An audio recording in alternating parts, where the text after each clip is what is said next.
Always bet on Bet, the favorite phrase of a local young woman ready for anything. While confidence in herself has carried her far, a point may soon arrive where it drags her down. Tales to the Void presents A Step Backward.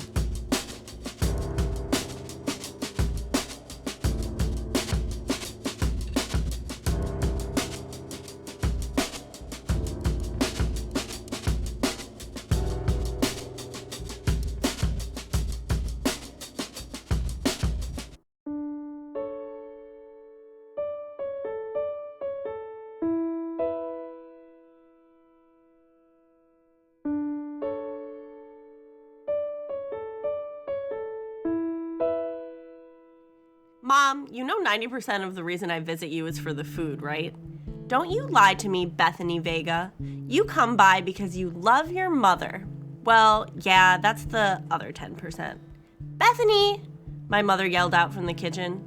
I looked over and caught Devin shaking his head with a sly smile. My mother had several wonderful traits, but being able to roll with a little banter was not one of them. Dear, my mom called out to Devin from the kitchen, straighten her out for me. Yeah, Devin responded without missing a beat. I learned early on not to get between you two. I'll just sit back and enjoy the show. True to his word, Devin leaned back in his chair, arms crossed behind his head. He threw a wink in my direction, and I smiled back. Mom and Devin had gotten married while I was deployed overseas, so I got to skip their awkward dating phase and meet him right off the bat as my new stepdad. Though, at the time, my mind was a little preoccupied. They were a good fit, and I got along with him instantly. Mostly because he plays along with my teasing, and knows how to dish it out, almost as well as me. Almost. Dear, my mother said icily as she sauntered out of the kitchen towards him. Her eyes were wide and lips pursed together. He placated her by pulling her face down to his and giving her a kiss on the lips. I let them have their moment while I gathered up the rest of the plates from the table. But as soon as my mother saw what I was doing, she quickly tried to take over. Don't worry about those, dear. I can handle all this. You just sit down and take it easy. She reached for the plates I held in my hand, but I turned my body away and held my ground. I glared at her as I walked to the kitchen. I've got this, Mother. Right, honey? Of course you do, she said, not fully meaning it. I just worry about your health. You're my only daughter, you know. I knew she meant well, but I've told her dozens of times not to treat me differently. She acted like losing a leg was the end of the world. She knew I still kept myself in as good of shape as I was on active duty. I took the scrubber to the dishes a little more forcefully than I needed, but it felt good. Devin and Mom came in with a few more dishes. I held my hand out to take them without saying a word and focused on finishing up while she grabbed dessert. Devin filled the coffee maker with fresh grounds and got a pot started. I finished up and squeezed my way out of the kitchen behind Mom as she fussed over the homemade key lime pie she'd made earlier. It was still cool from hours of sitting in the fridge, and the idea of mixing the chilled sweet with a good cup of coffee perked my mood up immediately.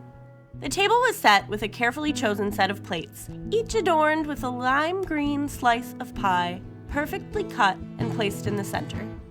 Before we sat down, Devin and I let Mom finish up her work. She ran a food blog in her spare time, which meant at more than one point during dinner, we'd have to pause for a minor photo shoot. Devin handed me a cup of coffee while we waited for Mom to find the perfect angle and lighting. After half a dozen photos with her phone, she nodded, satisfied. Okay, I'm all set. You two can eat. It's about time, I said, as I sat down and grabbed a fork. I was getting ready to riot. I thought you were supposed to learn patience in the Army, Devin said sardonically. I'm a civilian now, Devin. I can demand whatever I want when I want it. Devin rolled his eyes and chuckled, and Mom took the moment to swoop in what she'd clearly been meaning to ask all night. So, Bethany, she started sheepishly as I enjoyed a bite of pie, have you thought about what we discussed earlier? She tried to make the question sound casual, like asking about the weather, but the way she looked at me showed how desperately she wanted an answer. I caught Devin's gaze shift up to me from his plate, but he was much less expectant. I finished the last bite of pie, as sad as I was to let it go, before I answered. You know, Mom, I paused to great effect. I spent a lot of time thinking about what you said. I know you mentioned that Devin had an opening as a loan officer. Devin nodded his head once while Mom leaned forward expectantly. "But I think I'm going to decline the offer," I said sweetly. Mom put her hands up to her face and groaned loudly while Devin chuckled to himself. "You can't live off your savings and disability forever," Mom pleaded. "You'll need to start working eventually. Why can't you just work with Devin? You're a smart girl." I grabbed everyone's plates and deposited them in the kitchen. "I'm pretty frugal, Mom," I said from the other room.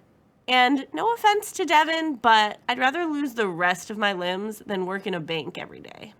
"It can be dull at times, but it pays the bills," he said casually.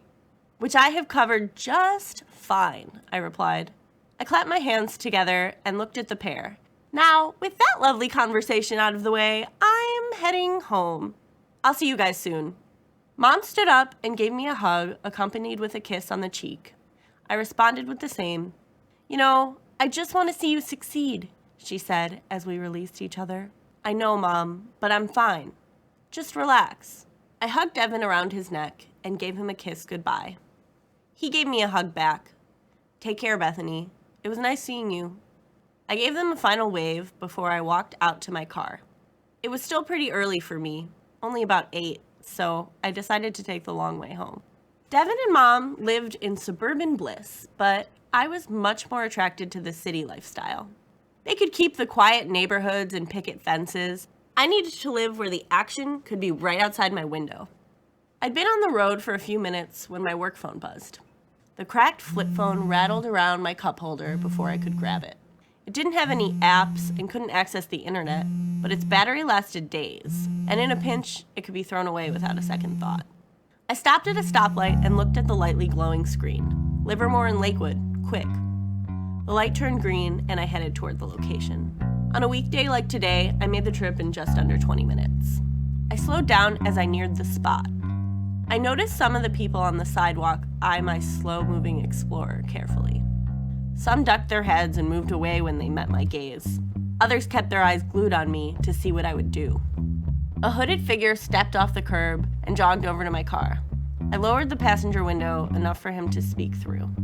"I hear the Marines are good," I said without being prompted. "Sure, but the Army's better," he responded. With the passphrase given, I unlocked the door. He pulled his hoodie down as he jumped in the passenger seat, and I got a better look at him. His hair was braided in tight rows that blended seamlessly with his skin under the dim streetlight. He had a square jaw and filled out his hoodie nicely. I sized him up quickly, determining the best way to handle him if he tried something. I'd learned early on that with this gig, you could never be too careful. "How'd you hear about me?" I asked as I started to drive. "Lips told me about you. Said you was the one to talk to about solving problems." His voice wasn't particularly deep, but it had a rumble to it that gave off a sense of power. "Lips does it again. I should send that asshole a Christmas present. He sends so much business my way." "I don't know anything about that," he said calmly, "but I got stuff I need dealt with tonight." He watched the car behind us intently before it turned down another street. "You think you were followed?" I asked. "Probably not, but I ain't in a trusted mood right now. Me and my guys got hit tonight." "Anyone dead?" I asked carefully. "Nah, we got out all right. One of them took a hit in the arm, but he'll live." "Well, that's good," I said, relieved. "I mean, I'm pretty good, but not bring back the dead good." He let out a small laugh, more as a courtesy than an actual sign he found it funny. "So, what is it you want from me?" I said, getting to the point. "I need you to find who came at us." He turned his head towards me for the first time, and I could see him as he took my measure. "You don't know? Usually people keep track of their enemies in this business." As I said the words, I regretted them. It wasn't good business to insult first-time clients right off the bat. "We got ideas," he said, ignoring the slight. "Problem is, we need to know who did this. We ain't got time to hit up every crew we got problems with. On top of that, they snatched a bag I'ma need back ASAP. It's got my sign on it. No way you can miss it."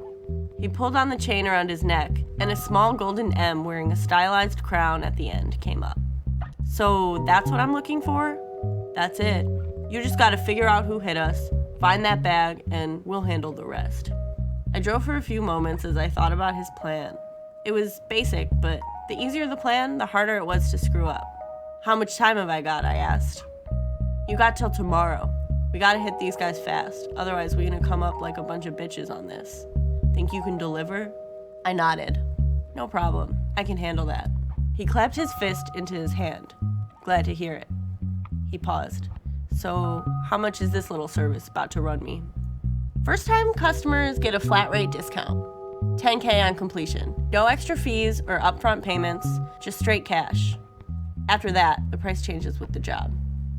He nodded his head a few times. We can swing that. I'll get a stack ready tonight. Let's get started. Where's the car you guys were in? We got a house we use sometimes. You gonna direct me, or do I just have to guess? I want to get a look at the car. We drove there in silence. He gave directions as we went and pointed out the turns ahead of time. I noticed his hands shake at first, but as we drove on, he began to calm down.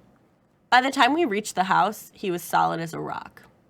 As we pulled up, I could see the grass had been allowed to grow long for some time, hiding beer bottles and old McDonald's bags in the weeds. One of the windows was boarded up with plywood, but otherwise, it just looked like every other old shithole. Nothing out of the ordinary on a block where half the houses looked vacant. Each house shared this downtrodden look. Yards full of half-broken children's toys, cars up on cinder blocks in the driveway, their hoods left open like they'd been dog-eared and waiting for months. Whose place is this? I asked as we exited the car. It's my cousin's. He wanted to flip the place, but he's busy a lot. I look after it while he's gone. He doesn't care a couple of hoods are using it as a hideout? He left the question to hang in the air. We passed a small rusty gate through the backyard that led to a single-car garage. The structure stood alone in the night. A crooked basketball hoop adorned to the front shingle was dented and worn from years of abuse. He looked around before lifting the garage door and entering the darkened interior. I stood outside in the open air while he hunted down a light switch. The fluorescent light hummed and flickered before it finally lit up. A large four-door SUV sat inside. Its grille stared at me menacingly, but I ignored the unintended threat. Where's the damage? Over here, he said, pointing to the side he was on. I walked in and inspected the scene of the attack. The rear driver's side door had several bullet holes, each almost an inch wide. The deep blue paint was chipped away, exposing the matte silver beneath it. It stuck out boldly on an otherwise flawless vehicle. I pulled a pair of leather gloves on and opened the door while Monk stood back and let me work. Bits of metal clinked and rolled around inside it. The interior handle had been hit hard and was mangled all to hell. I ignored what was left of the door and looked at the seat, careful not to lean in too far. A small pool of blood stained the leather. It still looked a little wet. Along the floor, I spotted the remains of the metal pellets. Not often you see a white girl hanging around a neighborhood like this, Monk commented from behind me. Half Mexican, I responded automatically. Either way, you out here on your own. Take some balls to roll up to some hood rat in the middle of the night. I felt the SUV move as he leaned against the side. I finished looking around and pulled myself out from inside. Monk's arms were crossed as he looked down on me. Now that we were side by side, I realized just how much larger he was than me. I met his gaze with my own. I wasn't sure if he was trying to intimidate me with his size or not, but his face remained neutral as we stood together. You spend a couple years dodging bullets in the desert, you learn a few things about handling yourself.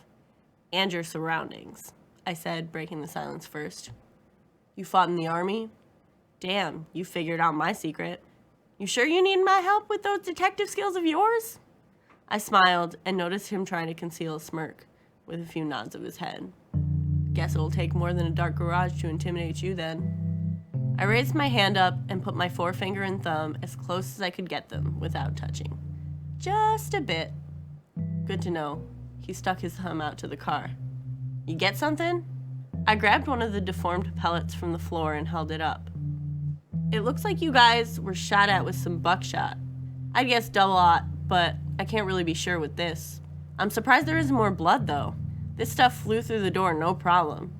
Whoever was sitting here should have been Hamburger. King was sitting back here.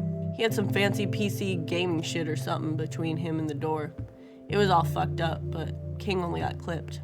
Well, he should go play the lottery because that shot should have killed him. Monk grinned. The way he was screaming after, you'd think he was dying. My mind flashed back to Afghanistan. I took a second before I changed the subject. Okay, I've got to get ahead of this. If these guys are smart, they'll lay low for a while. Where'd it happen? We were driving around Oakland, not sure where exactly. We just stopped for a second when they rolled up in a beat-up pickup and took their shot. One of them must have jumped out during the shooting and grabbed my shit. We didn't know what he grabbed until he was back in the truck. They peeled out and we tried to follow but lost him quick and headed straight back here. Sounds like you were being followed. Or maybe they were waiting for you. I wasn't paying attention. Won't make that mistake twice. Smart move, Monk. I walked out of the garage.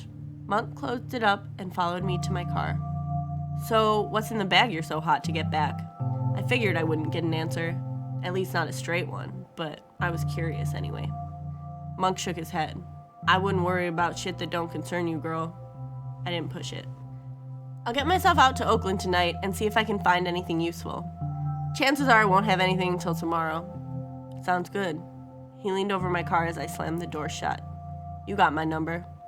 I double-checked my phone and saw it right at the top. Yep. I started my engine to leave, but stuck my head out the window before peeling off. Hey, Monk. When I find these guys, what do you plan to do with them? He eyed the street briefly before leaning down towards my window. We'll do what we gotta do, sweetheart. That going to be a problem for you? If I find out they're just a couple of kids trying to act tough, then yes. If they're actually trouble, they're all yours. Either way, I'm not gonna be there to see how it ends. Understand? He nodded. Call me when you got something. He rapped my roof once with his knuckles and walked toward the house. I pulled out my real phone and quickly mapped out a tour of Oakland City. I did my best to avoid driving on the same street twice and noted all the dead ends. With that all set, I pulled out of Monk's driveway and started my trip. As I drove, I noted every car that followed me for more than a block and watched out for anyone on the sidewalks that could be reporting my location. I recalled back to a number of patrols where a keen eye was just as important as the body armor we wore. Luckily, a white girl in a plain car doesn't exactly scream suspicious person. I drove through the darkened streets until I chanced on what I was looking for. A pair of cop cars with their lights on and sirens muted sat on the corner of Lawton Ave and People Street. I saw a young, uniformed officer standing at the intersection, blocking off entrance to the road. Behind him, a couple other officers were standing around talking to each other. One pointed toward a nearby house with the lights on. I drove up slowly to the officer at the stop sign and lowered my window. I gave him a worried look and touched my hand to my mouth slightly. He walked up with a bored expression, but his interest clearly peaked when he noticed me behind the wheel. Oh goodness, officer, did something happen here? I asked in my most vapid, damsel in distress voice. He plastered on a charming smirk and attempted to speak with cool indifference. There was an incident a little while ago, but we got it handled now. Are you sure? I'd hate to lose my beauty rest worrying about some criminals breaking into my house tonight. I caught him glancing at my chest, then back to my eyes as I spoke. You don't need any more beauty rest with that gorgeous face of yours. You're too kind, I responded sweetly. It would help me feel a lot better if I knew what happened, though. I live just around the corner there, see? I pointed further down the street, and he turned his gaze to follow, likely trying to remember it in hopes of a later rendezvous. He turned back to me, and I watched as he mulled something over in his head, debating what to disclose. I smiled and leaned forward. There was a shooting here earlier, he said. Far as we know, no one was hurt, but we're keeping our eyes out for anything suspicious. Did you notice anything strange around here earlier today? Oh no! I'm sorry, I was at work all day. Fitness instructor. I flexed my arm as proof of my job and noticed his slightly startled look at the defined muscles in my arm. I can see that, he said, a little intimidated. Well, we believe the shooter was driving an old Dodge truck that was either light blue or gray. He fished around his pocket and pulled out a business card. If you see anything like that around, give me a call. I plucked the card from his hand and made a show of reading it. My personal number's on the back if you got any other questions for me. I looked at him with a small grin. I'll be sure to call you if I see anything. I promise. With a nod, he stepped away from my car and back to his post. I turned down the road and threw his card out the window once I was out of sight. I had a lead now, which was good, but if these guys had half a brain cell between them, then I didn't stand a chance of finding them tonight. Instead, I drove home to get a few hours sleep before tapping my most trusted source. Papa had been jailed for a few years when I got my honorable discharge. He wasn't able to see me in person while I recovered, but he struck a deal with the warden that let him video chat me a few times a month. I never found out what it cost him, but I'd always be grateful. Once I got settled in, I made it a habit to visit him. I didn't show up every week, but I was there a lot. More than anyone else in his life, that's for sure. A few months in, once I was recovered and trying to get back on my feet, he gave me the idea to freelance. He was a career criminal with connections spanning from one end of the city to the next. He made the inroads for me, and I proved my worth. He didn't know it, but I saved some of my money from each job as a commission for him. It'd be a nice release day surprise. I gotten word in to my dad that morning to let him know I was coming, and walked in around early afternoon. He sat alone at one of the tables in the center of the large open room. There was a guard inside with us, and another that looked down at us from above, but otherwise the security inside was relaxed. Papa was never arrested for anything violent. He just wasn't half as good a thief as he thought he was. When the door closed behind me, he looked up from the ground. The smile came quickly after, lifting his thick mustache up with it. His thinning hair was cut short and showed the darkened skin on his head. I told him all the time to let him grow out, but he wouldn't have it. "Bonita!" he said loudly with his arms outstretched. "Papa!" I responded just as loudly as we embraced. He always hugged deeply, and the smell of his cologne rose up from his neck and took me back to childhood. We separated and sat down at the table. "Mija, ¿cómo has estado?" he asked in flowing Spanish. "I've been good, Papa. Are you doing okay?" "Tan bueno como puedo ser." I took a second to translate in my head. "Good to hear, Papa. And I know you hate it, but could you switch to English for me?" "Ay," he moaned. "It hurts me you can't speak the language of your heritage," he said in a thick accent. "All these years you've had to learn, and my baby girl had to be a gringa? Abuelita would be devastated." "I know, Papa, but whose fault is it that you weren't around to teach me?" I asked sweetly. By now this was a routine part of all our conversations. He swiped his hands at me dismissively.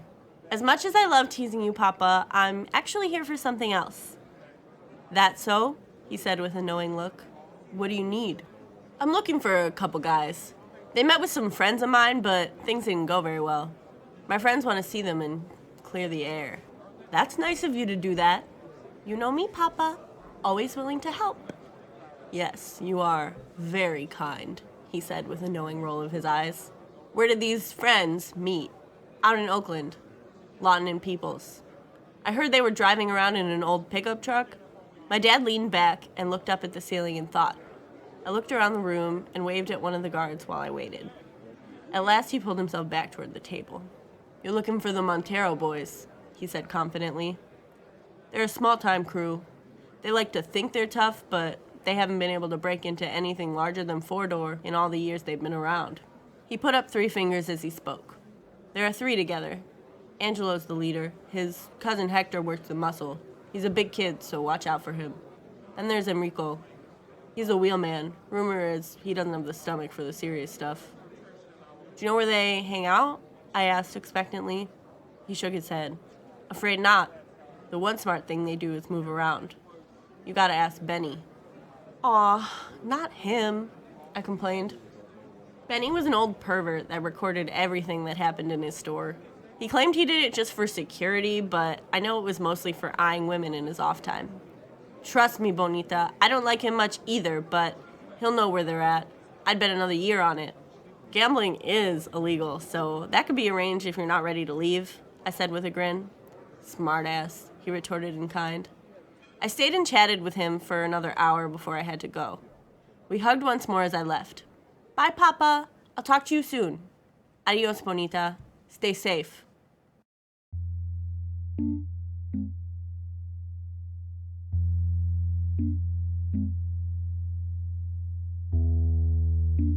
"Why, if it isn't the lovely Bethany," Benny said with a mighty hawk when he saw me walk in.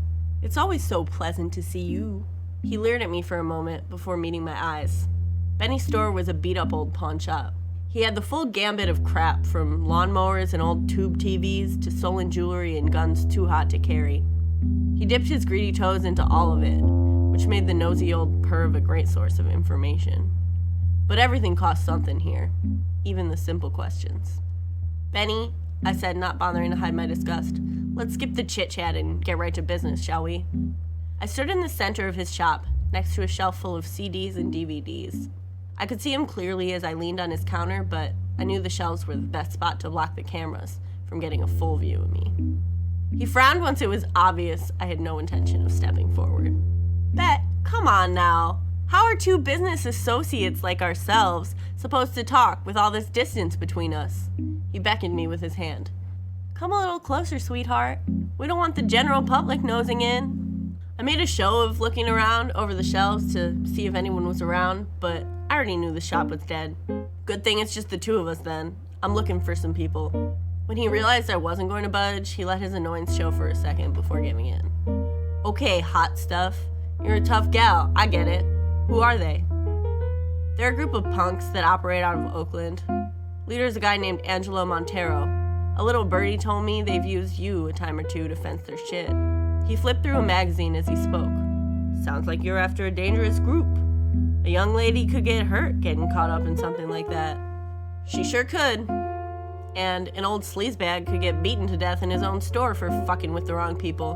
The world's full of risky shit, ain't it? Benny nodded his head with a smile. True. Very true. So, let's say I do know something. Why would an old sleazebag like me bother sharing? Here was the hook. I wasn't gonna beat around the bush. What do you want, Benny? Oh, you know me, Bet. I hate to ask for much. If you knew you could get the moon, you'd ask for it. Again, he struck me with his smile. You're a clever one, aren't you? But really, for the daughter of an old friend, I won't ask for anything fancy. Let's just say you'll owe me a favor. What kind of favor? I asked, giving him the full force of my glare. He charged forward unperturbed. Well, at the moment I've got everything I need, but I'll let you know when there's something you can help me out with. I'll try to keep it within your womanly sensibilities. Whatever favor you think you'll get me to do, it won't be outside my usual jobs. And on no condition will I let you touch me. Got it? He shrugged. If that's how it's gotta be. A real shame, too, he hawked loudly again. A night with me wouldn't be easy to forget. Probably because I would remember it as the night I took an acid bath. On those terms, you've got 1 year to collect on this favor. Now, what's the address? He reached under his counter, grabbed a piece of paper, and scrawled something down. He held it out to me expectantly. It was too far for me to reach, and he wasn't going to walk it over to me. I moved forward woodenly and grabbed the paper from his hand so quickly a piece stuck between his fingers. I checked the note to make sure I still had the info I needed and immediately turned to walk out. Ouch, not even a thank you? I know your mama raised you to have more manners than that. Have a good day, sweetheart, he called after me like we were old friends. Bite me, Benny. Just as I was leaving the door, I heard him respond, if you're lucky, puta. The Montero house was in a neighborhood like Monk's Hideout, though the house was in even worse condition. I drove past once to confirm the address was real and spotted the bed of a gray truck peeking out from the backyard of the house. It wasn't definitive proof, but between Benny and my dad, I felt good about my chances. I left the neighborhood behind and drove deeper into the city toward Peachtree Center. Some of my friends made fun of me for liking it there. They were Atlanta natives and thought the area was cut off from the actual life of the city. Whether that was true or not, I didn't know. All I knew was that it had one of my favorite restaurants that never failed to make my day better. Alma Cocina was as busy as ever, with the majority of the seats inside filled and the evening air charged with excitement and potential. I spotted an unoccupied seat at the bar and claimed it before anyone else could. I ordered some food and a light beer and enjoyed my few free moments of the day. One of the men at the bar noticed my solo status and decided to make my night a duet. We spoke for a little bit and shared a few laughs, but after the first drink, I declined his company. I was on the clock and couldn't let myself get sloppy. I let him pay my tab and give me his number, even though I knew I'd never use it. I left before I could get distracted with any more unwanted contact. By the time I walked out of the restaurant, it was nearing 6. I grabbed my work phone from my pocket and texted Monk the address, along with a quick message. My phone buzzed as I was getting in my car, and I flipped it open to a short reply from Monk. Okay. At least I knew he'd read my text. I headed back towards Montero's house and found a spot up the street to park. From there I could see a light inside, partially hidden behind a set of drawn curtains. I lowered my seat as much as I could without losing sight of the house and waited. Even with a full day between the attack and now, the excitement could still be fresh for guys like them. The feeling of invincibility and the knowledge that they were getting away with it would mean they couldn't lay low for long. I played to that and settled in. I couldn't wait all night, but I had time. Time ticked by slowly as I waited for something to happen. I did my best to keep my mind awake by running different scenarios in my head. The wheels spun in my mind as I tried to track how these guys might think. It helped to kill the time until about 40 minutes in when I heard a rumble of a truck engine wash over the quiet street. I ducked even lower into my seat as the car pulled out of the driveway. I listened as the engine got quieter and quieter until I couldn't hear anything at all. I stayed down in my seat for another minute before getting up. I texted Monk to let him know they'd left the house and that I was going in to make sure it was the right place, though I was already sure it would be. I stepped out of my car and pulled my gloves on. I listened hard for the truck's engine as I made my way over to the house, doing what I could to keep myself blanketed by the darkness. I made it to the backyard and tried the back door. The handle turned smoothly in my hand. These idiots were so cocky they didn't even lock their back door. My luck was good now, but that could turn at any second. I crept slowly and saw the dimly lit kitchen. I hung in the doorway a moment before entering, closing the door softly behind me. The inside of the house felt stale, like it had not been lived in much. As I tiptoed through the kitchen, I surveyed the counters for anything that might have been Monk's. The whole surface was covered in trash bags, stacked haphazardly with empty beer bottles leaning against them. If these kids couldn't be bothered to lock their door, they wouldn't bother hiding anything in the trash. I followed the light into the living room. It was cleaner than the kitchen, nearly empty. A single couch and a lazy boy sat in front of a plasma screen TV. A new Xbox lay on the ground in front of it, the console's light still on. Leaning against the couch, I spotted a black Mossberg 500. I grabbed the shotgun and held the slide release down. I pumped the forearm and an unused shell popped out onto the ground. I kept going until the gun was empty. I put the empty shotgun back down and grabbed the shells. It was tough to see with the low light, but I spotted a pair of 00s printed out on the shell. Even in the dark, I knew they were the same ones from Monk's SUV. I grabbed the other two off the floor and pocketed them. I wandered away from the living room deeper into the house.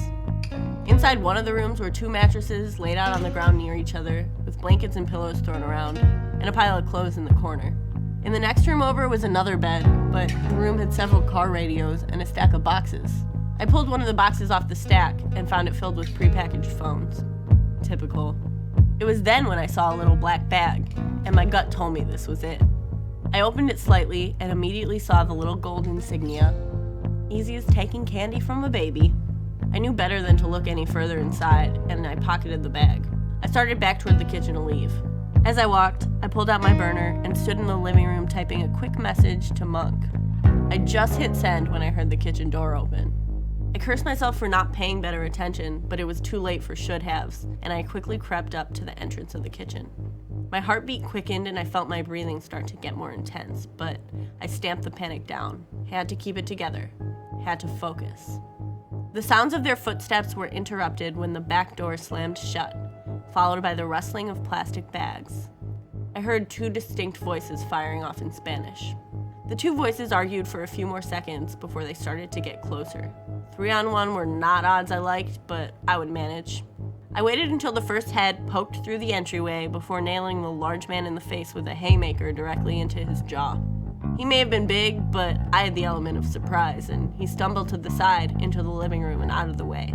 Before his friend realized what happened, I was already on him. I ran at him and stuck my knee into his stomach as hard as I could. He bowed his body forward, both hands clutching his stomach, and gasped loudly, "What the fuck?" I grabbed the back of his shirt and shoved him backward into the living room. Luck had it, his friend was already coming up behind me, and I ducked as the two collided against one another in a tangle of arms and legs. I was now fully in the kitchen and spotted the last of the Montero gang. He must have walked in later, but had clearly heard the fighting and was pulling a knife off the counter when I charged him. He held the knife up to take a stab at me, but I kicked forward with my prosthetic foot directly into his groin. In this profession, having a metal leg came in handy more often than you'd think. The knife came down limply as his hands met his crotch. I rushed past him toward the back door. My hand was outstretched, ready to grab the handle and bolt when the shot rang out. Inside the small kitchen, it sounded more like cannon fire. A bullet hole in the door, inches from my head, stared at me as I stood there, suddenly paralyzed. I wanted to move. My brain told me I needed to move. In my mind, I ran out into the cold Atlanta breeze and hopped in my car before anyone could stop me. Images flashed through my head of what I knew I needed to do, but my thoughts tangled with an eerie ringing in my ears. The sound of the bullet playing on repeat. My mind raced, and I felt myself looking outside my body, saw myself standing in the kitchen, watched as the gritty tile morphed into a dusty, exposed plain of empty desert. I felt my boots crumble beneath me, my entire body muddied by the ground I was suddenly glued to. I kept trying to stand up, to get out, but the harder I struggled, the more I felt my body was not my own. I felt my hands tremble, and sweat began to coat my body, heat blanketing my face. My breathing was all over the place now. Control was completely lost. I couldn't stop it, couldn't grab the door only a few feet in front of me, couldn't stop staring at that hole. I don't think you know how much trouble you're in, puta, Montero said behind me. I tried to turn my head towards him, but he already had his hand around my throat, his gun pushed against the side of my head. I gasped, suddenly fully aware of the cold metal pressed hard against my burning flesh. My cry seemed to give the man more confidence as he pulled me close against his body, his hand gripped tighter around my throat. I don't believe we've met. I'm Angelo Montero. Me and my boys here, he said, turning me to his companions. The one I'd punched in the face earlier, who must have been Hector by his size, was glaring at me maliciously. We're a big fucking deal around here. Maybe you thought you'd sneak in and rob us. Maybe you wanted to get to know us. He whispered that last part directly into my ear, and I tried to pull away, but he held me in place. Whatever you were trying, you made a mistake coming at us like that. Now, I wouldn't want to have to hurt a pretty little girl like yourself, so I'm sure you'll cooperate with us so I don't have to. He got even closer, and I felt his slimy tongue in my ear. Hector started towards me, and my panic shifted into overdrive. I kicked my legs out furiously, trying to push myself away, but they just flailed in the air uselessly.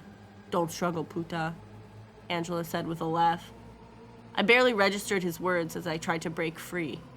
All at once, a massive banging sound came from the living room. Enrico turned his head to the living room, and Hector's smile just as quickly shifted to a frown. Go check that out, Angelo commanded, with the gun's barrel still resting against my head. Hector let his gaze linger on me before he turned and took Enrico with him. I heard another bang, followed by the door slamming against the wall. Get your ass on the ground, you motherfucker! One voice, clearly not either of the Monteros, yelled out. What the fuck's going on in there? Angelo yelled out. I felt the pressure from the gun lift slightly. I knew I could reach up and pull his hand into a wrist lock, neutralize the gun, and take control. But my hands were still shaking. I wasn't sure I'd be able to grab hold. Luckily, the situation was handled for me. Gun down, Angelo, Monk's calm voice said behind us. Angelo turned to look back, but was stopped by the click of the hammer being pulled back. I won't ask a second time. Angelo growled out a few curses in Spanish, but brought his hands up. Monk snatched the gun from his hand. I separated from Angelo with a gasp and took some time to catch my breath. Between gasps, I blurted out, "Their shotgun's empty!" "Oh, that's so?" I heard coming from the living room with obvious mirth. A second later, a loud crack rang out, followed by a thud. "Why don't you get in the living room with your boys, Angelo? Me and the lady here have some business to finish with." Monk shoved Angelo and walked him in with the rest of his gang at gunpoint. I heard words being shouted back and forth, but nothing registered. I stayed back in the kitchen and leaned against the counter. My heart was still going like crazy, and I felt the panic battering inside me. It felt like it could burst out any second. Control. I needed control. Just 1 minute to, "Hey, Bet, you all right?" Monk stood in front of me, his gun nowhere to be seen. I slapped on a smile and looked at him, determined not to show how shaken I'd been. "Oh, sure. What girl doesn't like it a bit rough?" I joked. He just stared down at me with a face that could have been carved in stone. "Mm-hmm." He didn't look convinced. "My guys have this handled now. You got the bag?" I pulled it from my pocket and followed him out of the house. The cool air hit me with a welcome clarity, and I inhaled deeply. I let it out slowly and repeated several more times. Monk stood to the side and waited. We reached my car without speaking. Monk reached into his hoodie and I had a moment of panic from within the car. He pulled a stack of bills out and placed them on the dash. "Thanks for tonight, Chica. You did good work. I'll hit you up again if I need something." "Yeah, do that. Always bet on bet." He raised an eyebrow at me. "I'm still workshopping that. Maybe stick with what you're good at." He let a little smile slip, and I smiled back.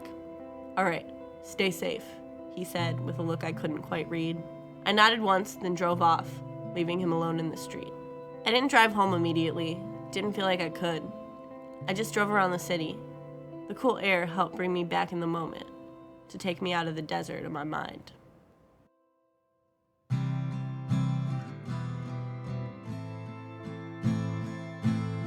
Tales to the Void is a collection of stories written by Jacob Conflitti, performed this week by Yona Isaacs.